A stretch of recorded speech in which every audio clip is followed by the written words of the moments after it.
ഒരു ഓർമ്മപ്പെടുത്തലാണ്. 2021 ഒക്ടോബറിലാണ് SFIക്കെതിരെ ASF ഒരു ആരോപണം ഉന്നയിക്കുന്നത്. മഹാരാജാസിൽ ഇലക്ഷന് ശേഷം PM ആർഷോയുടെ നേതൃത്വത്തിൽ ASF വനിതാ നേതാക്കളെ അവർ അധിക്ഷേപിച്ചുവെന്നും പരസ്യമായി ജാതീയ അധിക്ഷേപം നടത്തിയെന്നും മറ്റും പറഞ്ഞ് ഒരു പരാതി ലഭിക്കുന്നത്.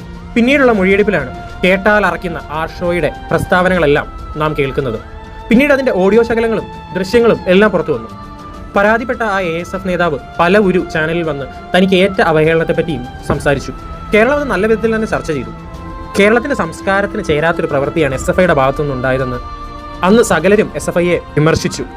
ഇന്നാണത് സംഭവിച്ചിരുന്നതെങ്കിൽ അതിൻ്റെ വ്യാപ്തി വീണ്ടും കൂടിയേനെ. CPM ഉടനടി അവരെ പുറത്താക്കിയേനെ. അന്ന് CPM പറഞ്ഞത് SFI CPMന്റെ ഭാഗമല്ല, സ്വതന്ത്ര സംഘടനയാണ് എന്നു മറ്റുമാണ്. കേരളത്തിലെ ഓരോ മാതാപിതാക്കളും ആലോചിക്കേണ്ടത് തങ്ങളുടെ മുന്നണിയിലുള്ള ഒരു സ്ത്രീക്കാണ് സംഭവിച്ചത്. എതിർ രാഷ്ട്രീയ പാർട്ടിയിലോ രാഷ്ട്രീയം ഇല്ലാത്തവരോട് ഇവരുടെ സമീപനം പിന്നെ എന്തായിരിക്കും? ഇപ്പോഴിങ്ങനെയൊന്നും ഒരിക്കലും സംഭവിക്കില്ല. കാരണം ജനങ്ങൾ ഓർത്തിരിക്കും എന്നവർക്കറിയാം. കമ്മ്യൂണിസത്തിന് അഹങ്കാരത്തിന്റെ ഒരു ചേരുവയില്ല. പക്ഷേ നമ്മളെ ഭരിച്ച പിണറായി വിജയൻ സർക്കാരിന് അതിന്റെ പോഷക സംഘടനകൾക്കും വിദ്യാർത്ഥി സംഘടനകൾക്കും അത് വേണ്ട വിധത്തിലുണ്ടായിരുന്നു. ഓർത്തെടുക്കേണ്ടതല്ല, ഇല്ലെങ്കിൽ ഇതിലും വലുത് നമ്മൾ കാണേണ്ടി വരില്ല.